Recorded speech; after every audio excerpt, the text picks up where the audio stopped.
Hey everyone. Welcome back to Strange Mind 6. I'm your host Ruby, and today we're going to be getting back into the graphic novel by Derf Backderf, My Friend Dahmer. And this is a trigger warning as well. Before we get into the story, there will be possibly some graphic content. Um, So I do want to warn everybody about that. If you're not comfortable with it, then please click on one of my other videos. And without further ado, hit that like button, hit that subscribe if you haven't already, and let's get to it. Part 4, Becoming the Monster. May 1978.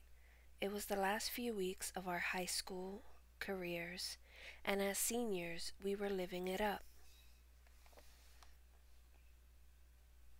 The last month was an academic joke. My friends and I mostly hung out in band room and played chess. Ha! Checkmate! What? Bah! Dahmer was out of the picture.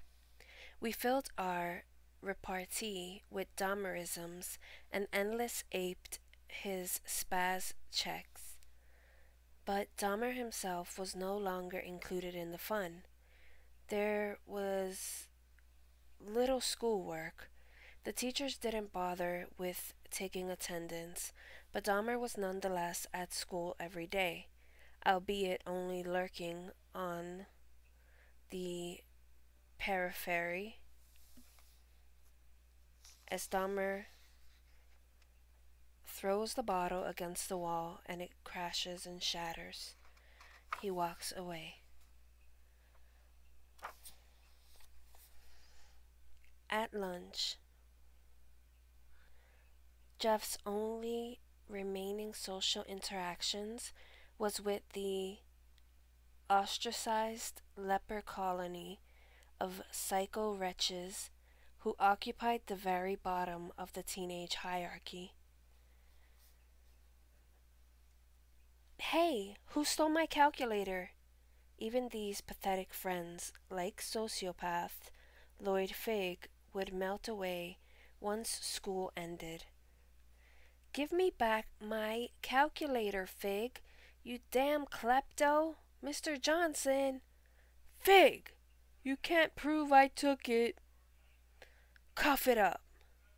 Ah, get off. Office. You'll pay for this. I'll get you. Yeah. Ah! As Dahmer just quietly slurps his drink and eats his lunch without saying a word. Were any of us in danger? I've pondered this quite a bit over the years. Dahmer, like most serial killers, stalked total strangers, not people he knew. Huh? What the heck? Derf looks outside in the bushes and sees Dahmer. Excuse me?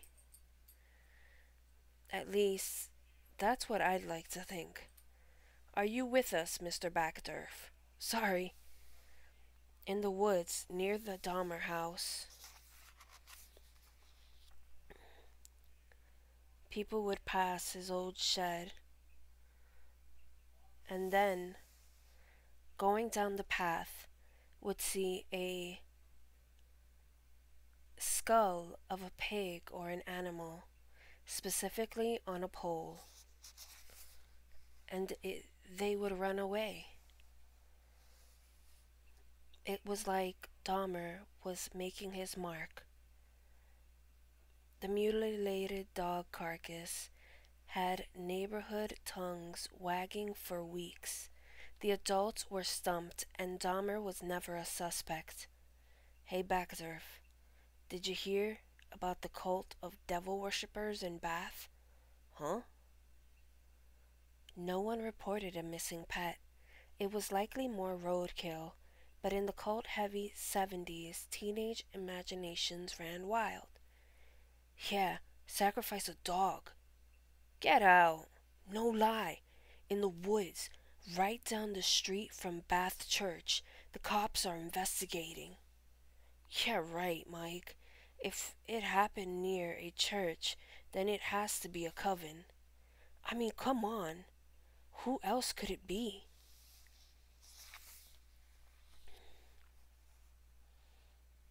Then prom came.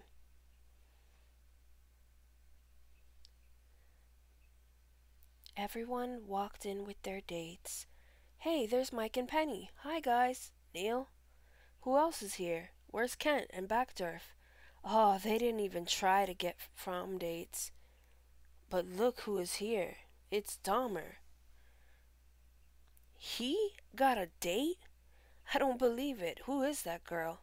I recognize her. I think she's a sophomore. The girl was indeed a young underclassman.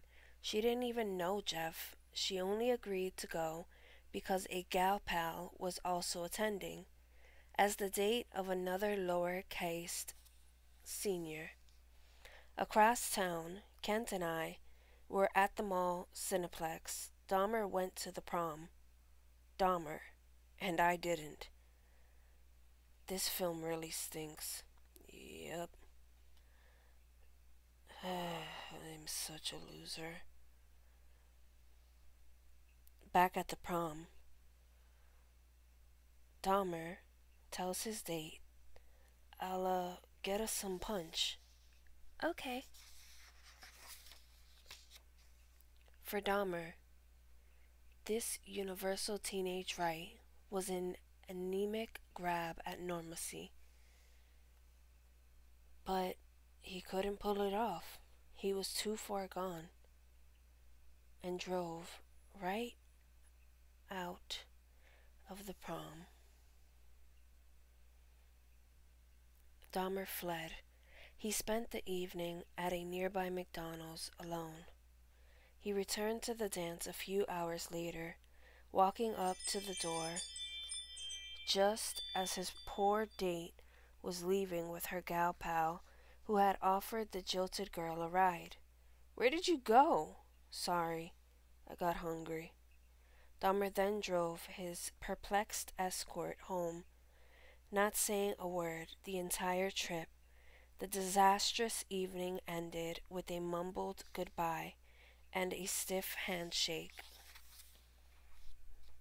A few days later, at Vito's restaurant, damn man, leave some for the rest of us. I give no quarter to the weak. Kent eats like a dang gorilla. Ha! Just think, another couple of weeks, I can't wait to get the heck out of here and split for college. I mean, I'll miss you morons and all, but yes, it's the end of an era. Bah! What a memorable time this was, as young friends came of age with a close-knit camaraderie that would never be equaled again in life. It's the kind of friendship Dahmer had never experienced, and never would.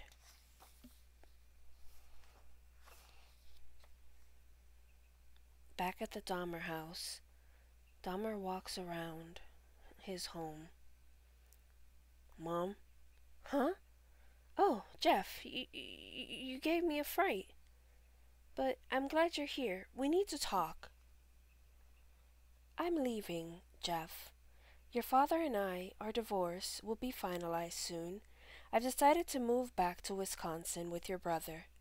I want to be near my family again and start a new life. There's nothing for me here. I have to get out of Bath. Your dad is getting the house. You'll be okay here by yourself until he moves back in. Imagine what Dahmer felt at this moment.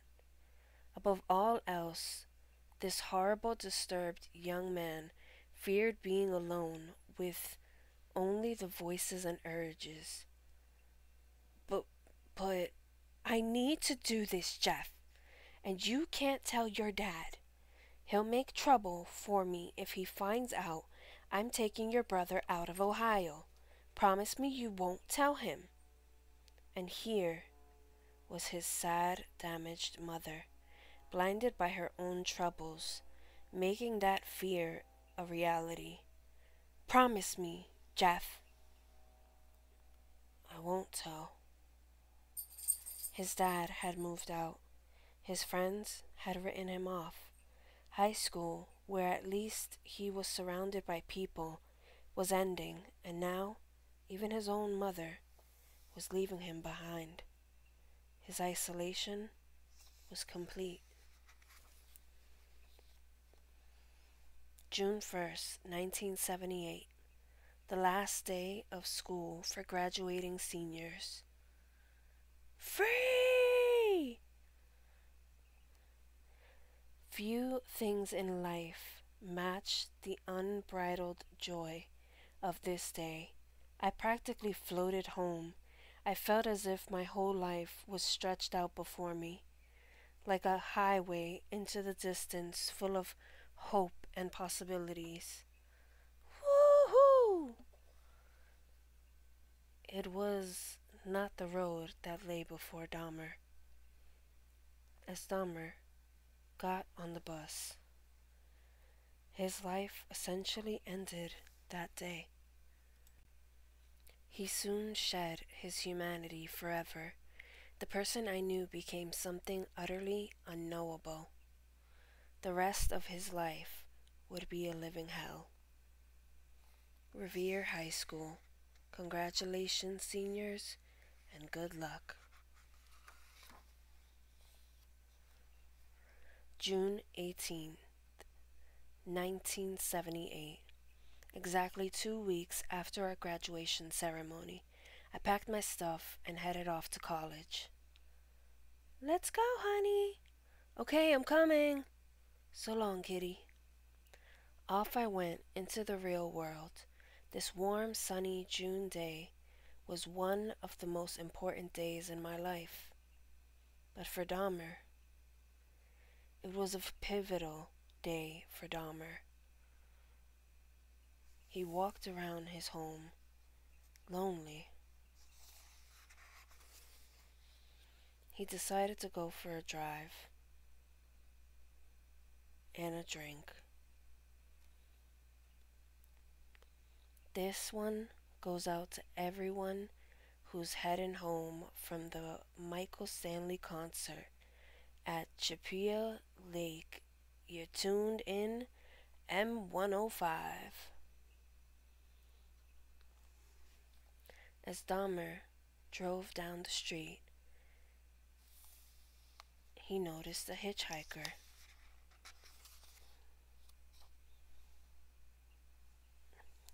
And picked up the hitchhiker.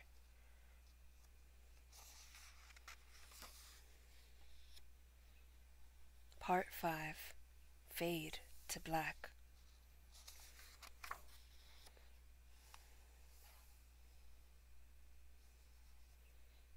He went ahead and was heading home. But the police had stopped him. Dahmer gasped. "Oh God, pant. Oh my God." "Step out of the car," as the police officer said. Was I speeding, officer?" "Have you been drinking, son? You weaved over the center line when we passed you back there." "No, sir. I haven't had anything to drink this evening." "Let's see a license." "You live half a mile from here, Mr. Dahmer?" "Didn't get very far tonight." "Okay, tilt your head back. Feet together. Touch your index finger to your nose. Now the other finger. And the right again."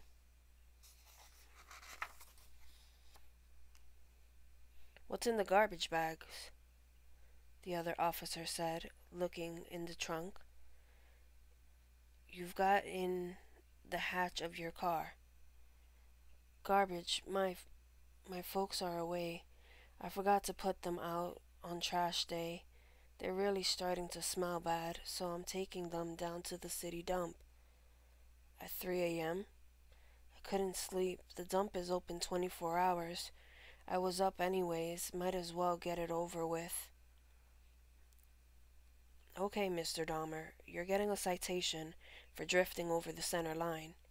If you're going to drive to the dump in the middle of the night, you need to pay attention. I will, officer.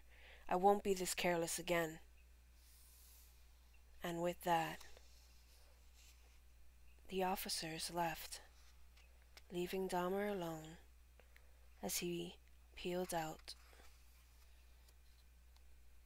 Dahmer, panting and crying, got home, choked up. He didn't know what else to do but sob and wheeze, gasping. And then he went into his home. Late June 1978, my adult life had begun. I had already left home. Yawn. Ugh. These midnight movies end so dang late. Neil gets dropped off first. Kent. What? This is an outrage. One by one, over the summer, my friends also departed, off to their prospective colleges and to start their new life. This was the end of some of those friendships. They were left behind, artifacts of youth, boxed up with my comic books, my sketchbooks, and journals, and the rest of my teenage mementos. Only a select few of my high school comrades, like Mike, would remain lifelong pals. Dahmer, of course, was one of those I discarded. I don't even recall the last time I saw Jeff. The final day of school, at the commencement ceremony, I have no clear memory, and even though he remained in Bath off and on for the next year, I never ran into him when I was home for break. It was as if Dahmer simply dissolved into memory, just as he had often mysteriously dematerialized at River High School. Mike, however, remembers his final encounters with our strange, unforgettable friend. Mike was driving home. All we did was drive. There was nothing else to do. Whoa, I almost didn't see that guy. What a moron, walking in the middle of the road. Hey, it's Dahmer. Jeff. Hey, Jeff. Greetings. Bah. You need a lift? Sure. Where you headed? Your house? Yeah. I was just out with Neil and Kent. Haven't seen you since school. What you been up to? Anything new? Oh, not really.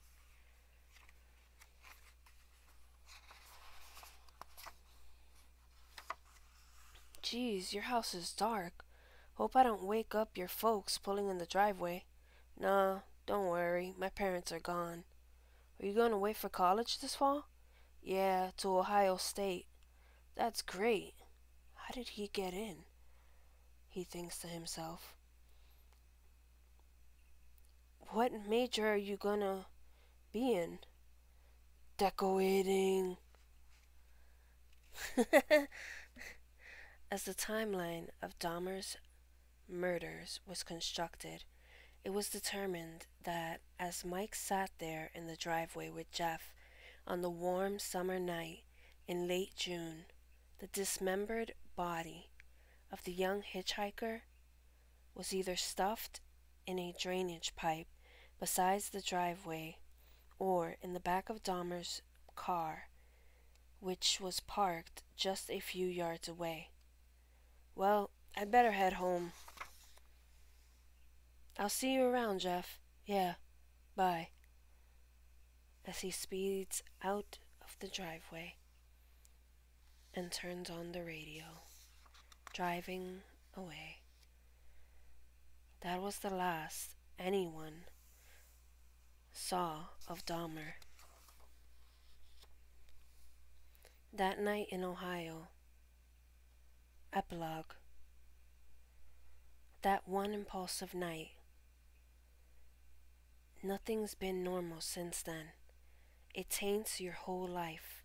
After it happened, I thought that I'd just try to live as normal as possible and bury it, but things like that don't stay buried.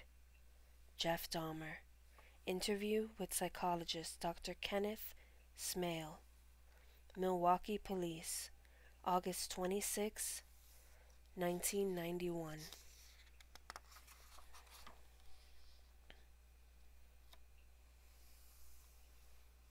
And with that, my dear friends, we finish My Friend Dahmer, a graphic novel by Derf Backderf.